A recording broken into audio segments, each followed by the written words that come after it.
بسم اللہ الرحمن الرحیم۔ السلام علیکم، میں ہوں گلفام چودھری۔ آج کچھ بڑی اور اہم ترین ڈیولپمنٹ کے ساتھ آپ کی خدمت میں حاضر ہیں۔ فرسٹ آف آل، پاکستان میں جس طرح آپ جانتے ہیں کہ دو طرح کے قوانین چل رہے ہیں۔ ایک وہ ہے جن کو گود لیا جاتا ہے، ایک وہ ہیں جن کو 4 سال سے مفروری کے باوجود بھی سرکاری پروٹوکول کے ساتھ مینار پاکستان تک پہنچایا جاتا ہے، جن کو وی آئی پی پروٹوکول اور وزیر اعظم والا پروٹوکول دیا جاتا ہے سزا یافتہ مجرم ہونے کے باوجود، لیکن دوسری طرف ورکر کنونشن کرنے کی بھی اجازت نہیں ہوتی۔ سب سے پہلے ہم بات کریں گے پاکستان تحریک انصاف کے آج کے ورکر کنونشن کے حوالے سے، جہاں انہوں نے اجازت بھی لے رکھی تھی۔ کانا کے مقام پر انہوں نے ورکر کنونشن کا انعقاد کر رکھا تھا، لیکن وہاں پر کارکنان سے پہلے پولیس پہنچی اور یہ کاروائی کل رات سے شروع ہوئی۔ یعنی جو وہاں پہ آرگنائزر تھے ان کے گھر پر پولیس جاتی ہے، ان کے گھر پہ ان کے دفتر میں جا کے حملہ کرتی ہے، سارا کچھ برباد کر کے رکھ دیتی ہے اور ان کو دھمکیاں دے کر واپس آ جاتی ہے۔ یہ رات گئے واقعہ ہوا۔ اس کے بعد وہاں پر ورکرز کے پہنچنے سے پہلے ہی پنجاب پولیس بڑی تعداد میں وہاں پر پہنچتی ہے اور گرفتاریاں شروع کر دیتی ہے، اور وہ جیسے ہی ان کے پاس لسٹیں موجود ہیں، ان کو پتہ ہے قریب قریب کون کون سے کارکنان کا گھر ہے، ان کی بھی گرفتاری شروع کر دیتی ہے۔ تو یہ اس وقت ریاست پاکستان کے اندر جو ہے وہ نظام چل رہا ہے، اور جو پاکستان کی عدالتیں ہیں وہ چپ کر کے خاموش تماشائی بنی ہوئی ہیں۔ کوئی بھی نہیں پوچھ سکتا کہ جنہوں نے اجازت دی تھی وہ کہاں ہیں، جنہوں نے اجازت لی تھی وہ کیوں پکڑے گئے، ان کا گھر کیوں ریڈ ہوا۔ یعنی عدالت میں درخواست دینے کے باوجود، انتظامیہ سے اجازت لینے کے باوجود بھی ان کی گرفتاریاں کیوں ہو رہی ہیں، پوچھنے والا کوئی نہیں۔ آج پاکستان تحریک انصاف کی جو لیڈی ورکر ہیں صنم جاوید خان، ان کو دوبارہ سے ماڈل ٹاؤن کچہری میں پیش کیا گیا وہاں پر، اور ان کو مقدمہ کون سا ان پہ، سب سے پہلے ان کو انہوں نے کور کمانڈر ہاؤس میں پکڑا، اس سے ضمانت ہوئی، رات بیکری میں پکڑ لیا، وہاں سے ضمانت ہوئی، ایک اور مقدمے میں نامزد کر دیا، کل عدالت نے ریلیز کیا، اور احاطہ عدالت سے جب باہر آئے تو پولیس نے دوبارہ گرفتار کیا۔ مقدمہ کون سا ڈالا ہے جی؟ یہ جو گھر ہے شہباز شریف صاحب کا ایچ بلاک میں 96 جو ان کا ہاؤس نمبر ہے، اس کے اوپر جو پیٹرول بم پھینکے گئے تھے اس میں بھی نامزد کر دیا ہے۔ اب آپ پاکستان کے قانون کی بے حسی دیکھیں، ان کی مجبوری دیکھیں، ان کی لاچاری کو دیکھیں کہ ایک خاتون 4 پرچوں میں نامزد ہو چکی ہیں۔ یعنی ایک خاتون وہ کوئی انسان ہے یا جن ہے جو ایک ٹائم میں 4 جگہوں پر پہنچ گیا ہے، جو ایک وقت میں 4 مقامات پر توڑ پھوڑ میں شامل ہے، جلاؤ گراؤ میں شامل ہے۔ یعنی پاکستان میں جو تماشا لگا ہوا ہے، اور خاص طور پر جوڈیشل سسٹم کا جو تماشا لگا ہوا ہے، نظام انصاف کو جو اس طرح سے ان طاقتور بگوڑوں نے، مفروروں نے، بدمعاشوں نے، بدکماشوں نے جس طرح سے اپنی مٹھی میں بند کیا ہوا ہے، کوئی چھڑوا نہیں پا رہا۔ یعنی سب سے بڑے قاضی فائز عیسیٰ صاحب بھی اس وقت ہمیں میدان میں کھڑے نظر نہیں آ رہے، وہ بھی اس چیز کے لیے عدالتی احکامات کی امپلیمنٹیشن کے لیے، یا پھر ایسے کیسز میں جہاں پر وہ دیکھ رہے ہیں کہ انسانی حقوق کی وائلیشن ہو رہی ہے، ایک ورکر ہے اس کو ایک مقدمہ، پھر دوسرا مقدمہ، پھر تیسرا مقدمہ، پھر چوتھا مقدمہ، یعنی کوئی عدالت نوٹس نہیں لے رہی، کوئی آئی جی پنجاب کو طلب نہیں کر رہا، کوئی پوچھ نہیں رہا کہ کس کے حکم پہ کر رہے ہو، کیا تماشا لگایا ہوا ہے، کوئی پوچھنے والا نہیں ہے۔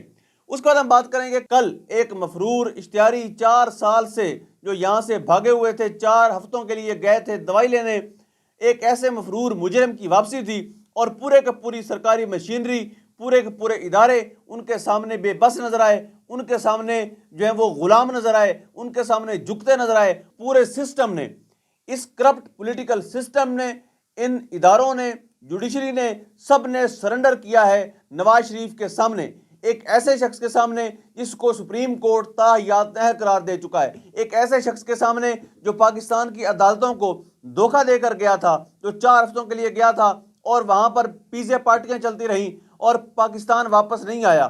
ان کی والدہ کی ڈیتھ ہوئی، واپس نہیں آئے، ان کی مسز کی ڈیتھ ہوئی، واپس نہیں آئے، اور ساری شخص بیانیے میں ایک لفظ استعمال کیا گیا کہ نواز شریف صاحب 4 سالہ جلا وطنی کے بعد واپس آ رہے ہیں۔ تو سوچنے کی بات ہے کہ جلا وطن کیا کس نے تھا؟ بھائی ایک ڈیل کر کے، بوٹ چاٹ کے آپ لوگ باہر جاتے ہیں اور اس کو نام دیتے ہیں جلا وطنی کا۔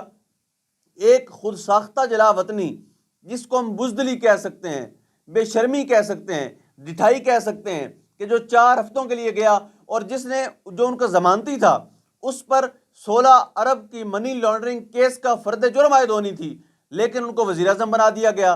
یہ اس پاکستان میں نظام ہے، یہ اس نظام کی کل اوقات، یہ اس نظام کی ٹوٹل اوقات ہے کہ ایک مفرور اشتہاری مجرم جب 4 سال کے مفروری کے بعد واپس آتا ہے تو پورے کا پورا سسٹم ان کے سامنے ہاتھ جوڑ کر کھڑا نظر آتا ہے۔ پورے کا پورا سی سی پی او لاہور نے سلوٹ کیا میاں صاحب کو کہ میاں صاحب آپ جناب کشمیر فتح کر کے آ رہے ہیں، آپ کو سلام پیش کر رہے ہیں۔ بے شرمی کی انتہا ہو گئی ہے۔ آفیسرز اور جو وہاں پر رینجر اہلکار تھے، باقی وہاں سیکورٹی تھی، وہ سلوٹ کر رہے تھے میاں صاحب کو۔ یعنی ایک اشتہاری ہے، اس کو بجائے پکڑنے کے پہلے ان کو جوڈیشری ریلیف دیا گیا، اس کے بعد پوری کی پوری مشینری کو لٹا دیا گیا۔ لیکن کچھ میاں صاحب جب آئے تو لوگوں نے سمجھا کہ 4 سالہ مفروری کے بعد واپس آئے ہیں تو کچھ تبدیلیاں آئی ہوں گی، چونکہ وہ خود کہہ رہے ہیں کہ میں عمر کے اس حصے میں پاکستان کے لیے کچھ کرنا چاہتا ہوں۔ تو جس نے عمر کے پہلے حصے میں پاکستان کے لیے کچھ نہیں کیا سوائے پاکستان کی بربادی کرنے کے، سوائے پاکستان کا خزانہ برباد کرنے کے، سوائے پاکستان کے ادارے کو کرپٹ کرنے کے، سوائے پاکستان کے اداروں کو ذاتی ملازم بنانے کی خواہش رکھنے کے، میاں صاحب نے یا ان کے بچوں نے آج تک پاکستان کے لیے کچھ ایسا نہیں کیا جو پاکستان کے لیے ہو، پاکستان کی عوام کے لیے ہو، یعنی جو ملک اور قوم کے لیے بہتری ہو۔ یہ ان شریف خاندان کی ترجیحات میں ہی شامل نہیں ہے۔ ان کی ترجیحات میں کرپشن ہے، بددیانتی ہے، لوٹ مار ہے، اور جب پکڑے جائیں تو ڈیل کر کے اس ملک سے بھاگ جانا، یہ ان کی روش ہے۔ میاں صاحب نے ایک جملہ بولا کہ ہم 9 مئی والے نہیں ہیں، ہم 28 مئی والے ہیں۔ تو میاں صاحب آپ 17 جون والے ہیں، جنہوں نے سانے ملٹون باپا کیا، جنہوں نے وہاں پر 14 لوگوں کو شہید کیا، جنہوں نے وہاں پر 100 افراد کو زخمی کیا۔ اس کا حساب ابھی آپ نے دینا ہے۔ وہ خون آپ پر قرض ہے۔ اللہ کی لاٹھی بڑی بے آواز ہے، اگر آج نہیں تو کل آپ نے گرفت میں آنا ہے، آپ کا گریبان پکڑے جانا ہے، پھانسی کا پھندہ آپ کے مقدر ہے۔ ڈیفینیٹلی ایک کیس میں آپ براہ راست ملوث ہیں، وہاں پر آپ نے گولیاں چلوائی ہیں اور حاملہ خاتون کے منہ میں گولیاں لگی ہیں۔ آپ کو شرم تک نہیں آتی یہ کہتے ہوئے کہ ہم 28 مئی والے ہیں، ہم 9 مئی والے نہیں ہیں۔ یعنی ایک ٹریپ کیا گیا، پی ٹی آئی کو ٹریپ کیا گیا اور 9 مئی کے سانے میں پھنسایا گیا۔ وہ آپ کہہ رہے ہیں، اس کا تانا دے رہے ہیں، لیکن 17 جون 2014 آپ کو بالکل یاد نہیں ہے۔ آپ کے دور میں جو انسانی جانوں کی بے توقیری ہوئی، جو لاشیں گرائی گئیں، جو سانحات بپا ہوئے، اس کی آپ کو کوئی پرواہ نہیں ہے۔ لیکن حساب تو دینا پڑے گا میاں صاحب۔ ساتھ میاں صاحب نے ایک طنز کیا کہ یہ ساتھ آپ سکرین پہ دیکھیں، ایک سائڈ پہ کچھ خواتین جو ہے نا وہ رقص کر رہی ہیں، اور میں نے جو انٹرویو کیے تب بھی میرے سامنے بھی خواتین رقص کر رہی تھیں۔ تب میاں صاحب نے طنز کرتے ہوئے کہا کہ دیکھیں ہماری جو خواتین ہیں وہ آرام سے خطاب سن رہی ہیں، وہ رقص نہیں کر رہی۔ تو میاں صاحب آپ کس کو سکھا رہے ہیں؟ آپ نے شاید اپنے جلسے کو بھی نہیں دیکھا کہ وہ کیا چل رہا ہے وہاں پہ۔ وہاں پر پروفیشنل بھنگڑے ڈالنے والے لوگ آئے ہوئے تھے، وہاں پر پروفیشنل ناچنے والے لوگ آپ نے بلائے ہوئے تھے، اور آپ کہہ رہے ہیں کہ جناب دیکھیں ہمارے جلسوں میں اور ان کے جلسوں میں۔ ساتھ ہی انہوں نے تسبیح کا تانا دیا کہ جی میرے پاس تسبیح ہے لیکن میں اکیلے میں پڑھتا ہوں۔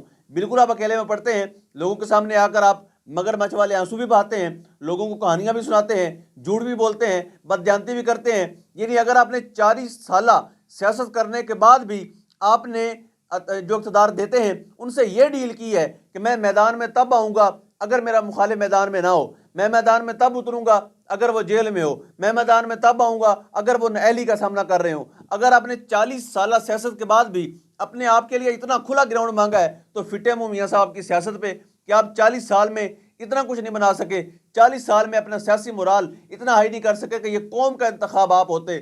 آپ آج بھی ڈیل کر کے واپس آئے ہیں، آپ آج بھی اقتدار دینے والوں کی منت سماجت کر کے آئے ہیں۔ آپ کی گفتار سے، آپ کی تقریر سے وہی کچھ نظر آ رہا تھا کہ جی میں تابعدار بچہ ہوں، تابعدار بچہ بن کے رہوں گا، کبھی بھی آپ کے خلاف نہیں بولوں گا، کبھی اکاؤنٹیبلٹی کی بات نہیں کروں گا، چیک اینڈ بیلنس کی بات نہیں کروں گا، احتساب کی بات نہیں کروں گا۔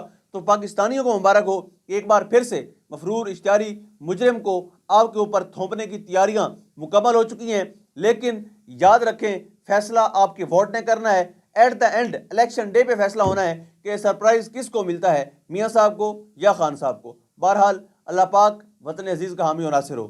پاکستان پائندہ باد۔